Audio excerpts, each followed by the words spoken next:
Mr. Speaker, on behalf of myself and my delegation in this hall, permit me to extend my warmest congratulations to you on the assumption of your high office. Mr. President, distinguished members of the Congress, Assalamu alaikum, peace be with you.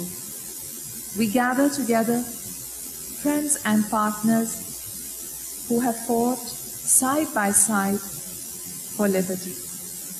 We gather together to celebrate freedom, to celebrate democracy, to celebrate the three most beautiful words in the English language: we the people.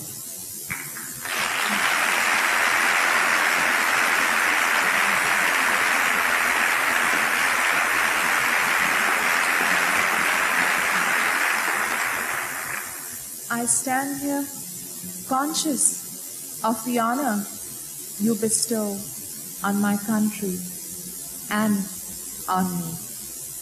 I am not new to America. I recall fondly my 4 years at Harvard. America is a land of great technology. America is a land of economic power. Your products are sent all over the world, a tribute to the creativity and productivity of your people. But your greatest export is not material. Your greatest export is not a product. Your greatest export is an idea. America's greatest contribution to the world is its concept of democracy, its concept of freedom, freedom of action, freedom of speech, and freedom of thought.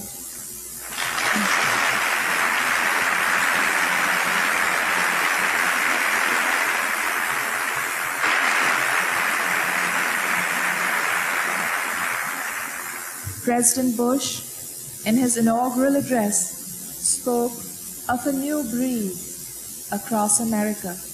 In fact, this new breed is sweeping the whole world. In Afghanistan, the people have freed their country of foreign occupation. In South America, the generals are returning to their barracks and the people to the halls of government. In the Orient, the old order is changing and the demands growing. Glasnost and Perestroika are shaking the East Bloc, the ultimate tribute to the strength of freedom, to the desire of people, wherever they live, to control their own destiny. And it is the words of Lincoln that are quoted: a government of the people, by the people, for the people.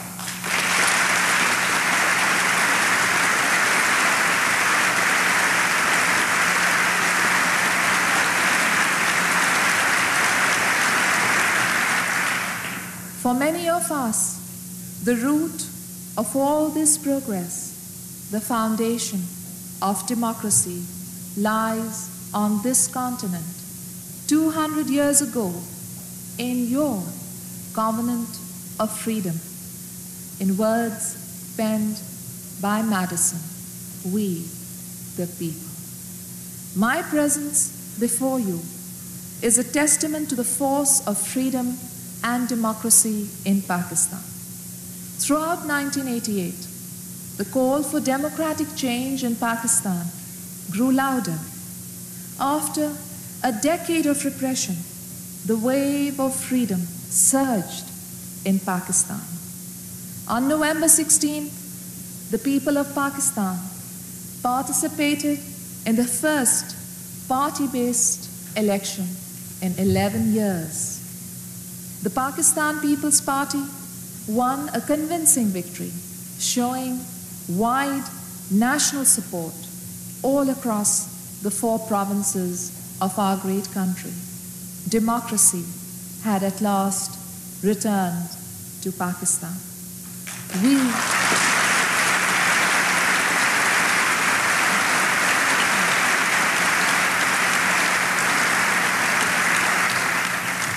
We, the people, had spoken.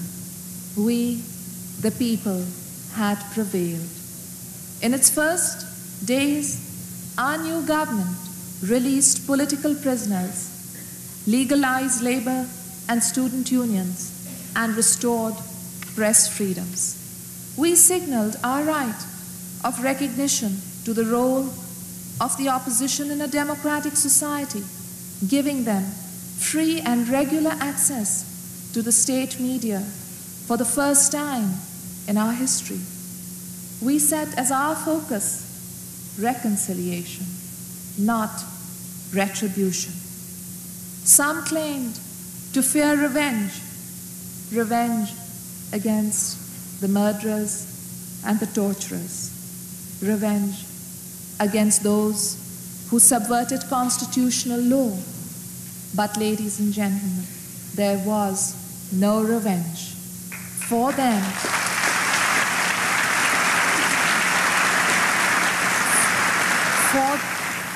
For them and for dictators across the world, democracy is the greatest revenge.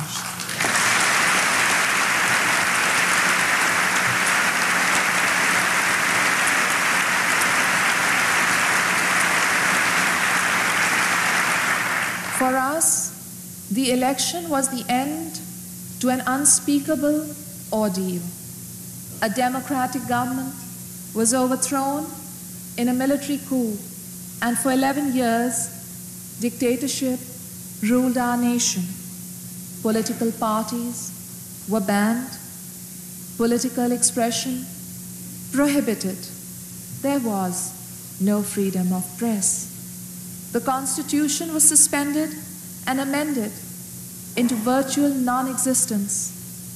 Women were subjugated, and laws written specifically to discriminate against them. Political opponents were imprisoned, tortured, and hanged. It was the luckier ones who went into exile. Our struggle was driven by faith in our people's ability to resist, faith in our religion, Islam, which teaches us that tyranny cannot endure. Tyranny cannot endure.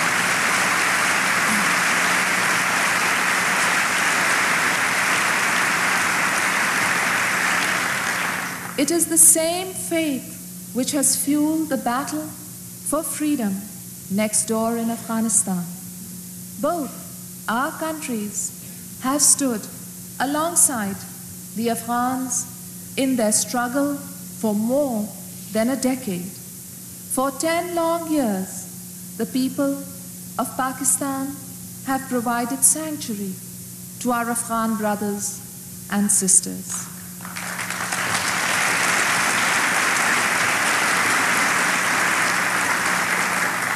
We have nurtured and sustained their families.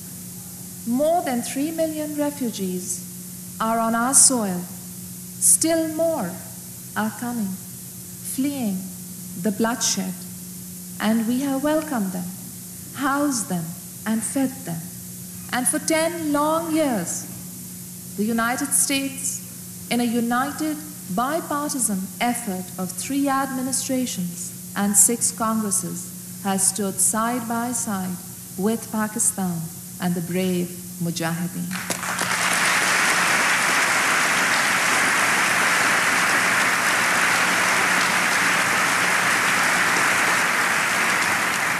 We both deserve to be proud of that effort, but that effort did not come without a price.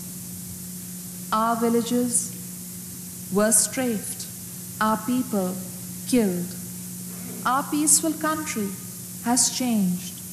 The war has brought the curse of drug addiction to Pakistan. Over 1 million heroin addicts to a land that never before knew it. Our forests have been depleted, yet our commitment to pay the price for freedom has not been shaken.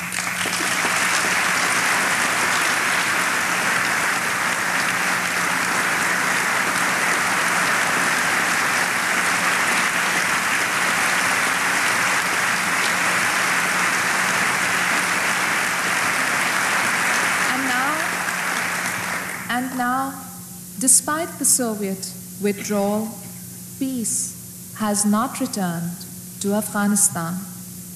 Even now, the Soviet government is giving full backing to the Kabul regime's efforts to cling to power. It has left in its possession vast quantities of lethal weapons, supplemented by a regular supply of hardware, including Scud missiles, some of which have already hit Pakistan territory. More threats have been received, threats to supply new weapons never before seen in the region. The Soviets have gone, but the force of foreign arms continues to deny Afghanistan the ultimate fruit of victory, self-determination. Those responsible for a decade of death and destruction now blame us for the continuing bloodshed. They accuse us of interfering in Afghanistan.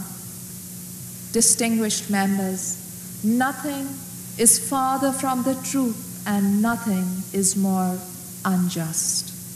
Our concerns are for a stable, independent, and neutral Afghanistan.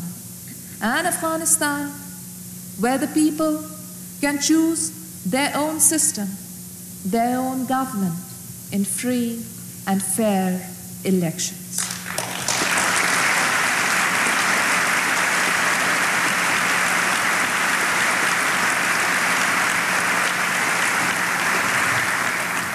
We in Pakistan would like to see the refugees return home in peace and dignity. Unfortunately, the conflict is not over.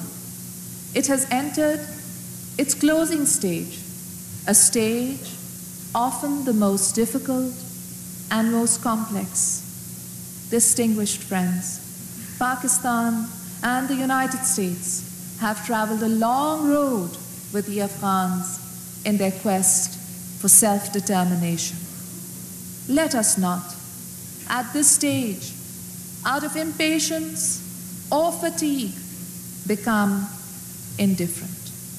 We cannot, we must not abandon their cause.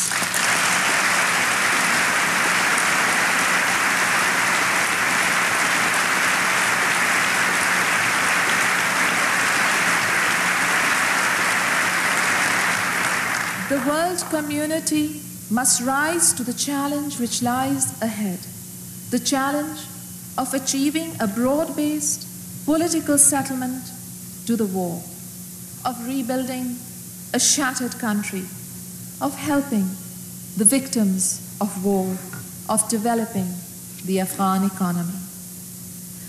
Mr. Speaker, now Pakistan and the United States enter a new phase of an enduring relationship. Our shared interests and common international goals have not disappeared. If anything, they have been strengthened. Our partnership is not a friendship of convenience.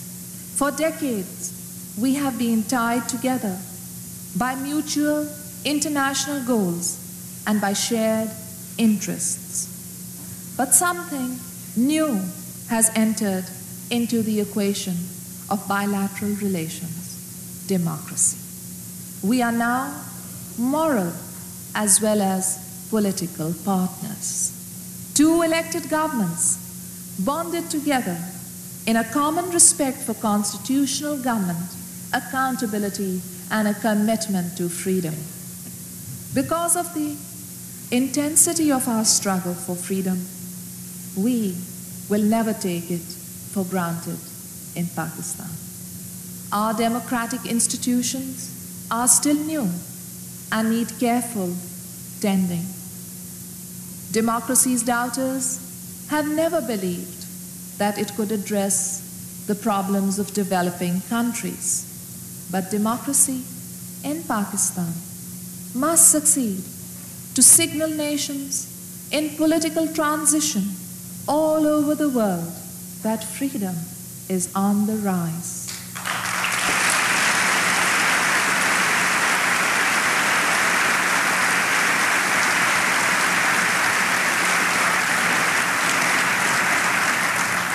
This is the time in Pakistan when democracy's friends must come forward.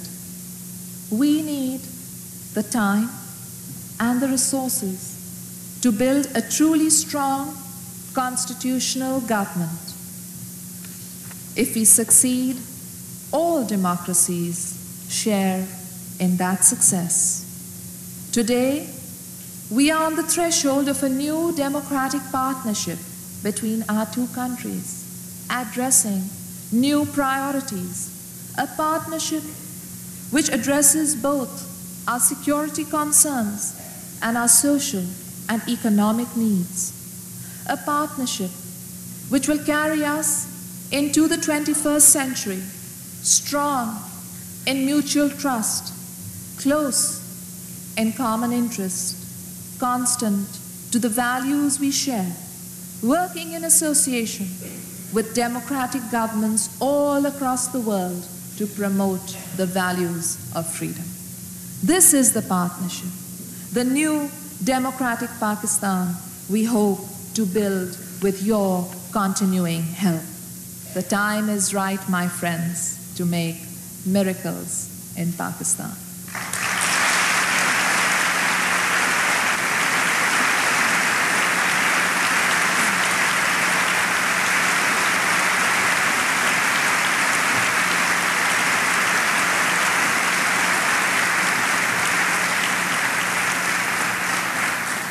The dictatorship of the past has given way to the forces of the future.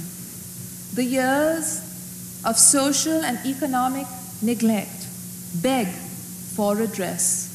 So I come to this land of freedom to talk about the future of my country and the future of freedom everywhere, the future of our children, my child, and yours. I come before you to declare that we cannot choose between development and democracy. We must work for both. Partners in democracy must now focus attention on urgent problems which affect mankind as a whole. The widening gap between the rich and poor countries, environmental pollution, drug abuse and trafficking, the pressure of population on world resources, the full economic participation for women everywhere. We must join together to find remedies and solutions for these problems before they overcome us. Of all the crises facing us, my government is giving the highest priority to the problem of drug abuse. We are determined to eradicate this plague from our country. To that end, we have established a new ministry for narcotics control. We are taking vigorous action against drug offenders. Our close cooperation and that of other nations must be strengthened if we are to turn back the tide of drugs sweeping your nation and mine. So too must we work together as partners to avert the catastrophe of a nuclear arms race. Speaking For Pakistan, I can declare that we do not possess nor do we intend to make a nuclear device.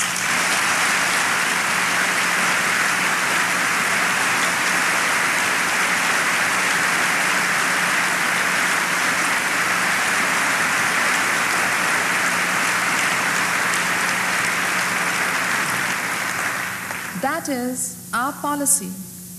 We are committed to a regional approach to the nuclear problem, and we remain ready to accept any safeguards, inspections, and verifications that are applied on a non-discriminatory regional basis. Pakistan has long advocated the creation of a nuclear weapon-free zone in the region. A first step in that direction could be a nuclear test ban agreement between Pakistan and its neighbors in South Asia. We are prepared for any negotiation to prevent the proliferation of nuclear weapons in our region. We will not provoke a nuclear arms race in the subcontinent.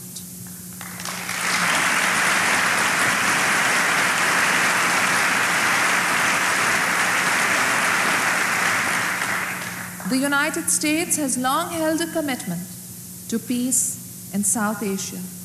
It is a commitment which Pakistan shares. It is in this spirit of peace, of regional cooperation, and bilateral partnership that I come before you today. This, then, must be our agenda: democracy and development, security and international cooperation. The people of Pakistan appreciate the assistance you have given us, the assistance which you continue to give us.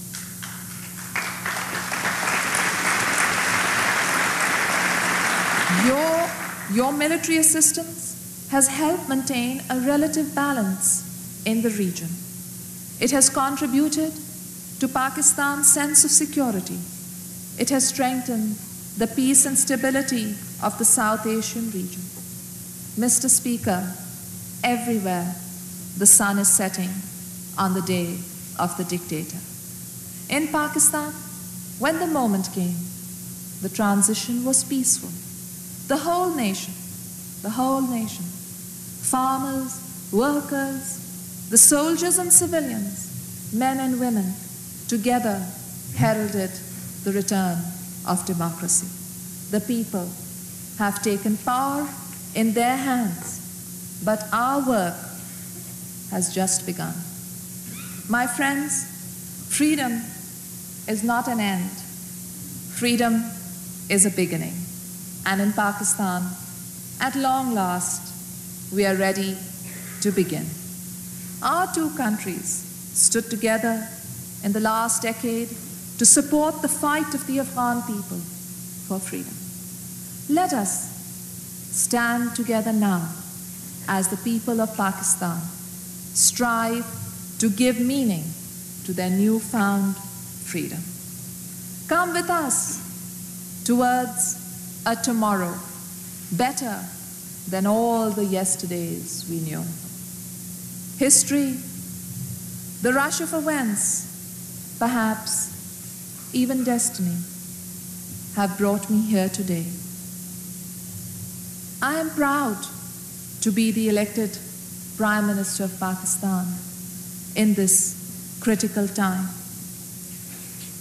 It is an awesome obligation, but in the words of John Fitzgerald Kennedy, I do not shrink from this responsibility. I welcome it.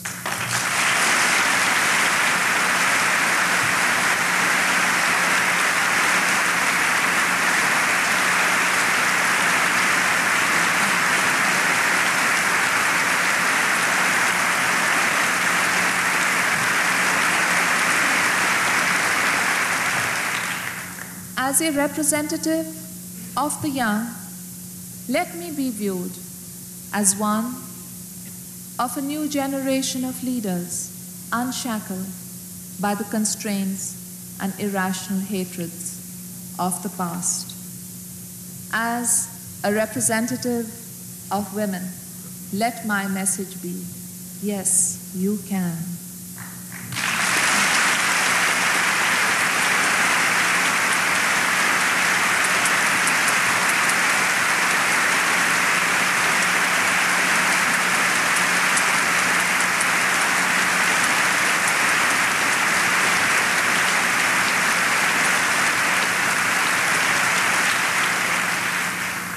And as a believer of Islam in this august chamber, let my message be about a compassionate and tolerant religion, teaching hard work and family values under a merciful God. For that is the Islam I know, and that is the Islam we must all come to understand.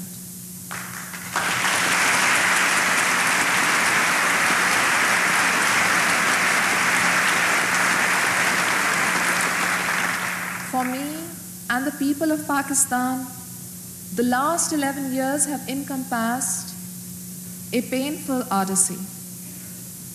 My countrymen and I did not see our loved ones die or tortured or lashed or languished in solitary confinement, deprived of basic human rights in order that others might again suffer such indignities.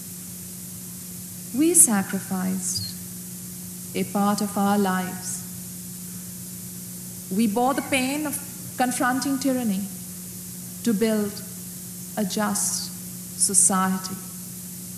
We believed in ourselves, in our cause, in our people, and in our country. And when you believe, then there is no mountain high enough to scale. That is my message to the youth of America, to its women, and to its people. I thank you, distinguished friends.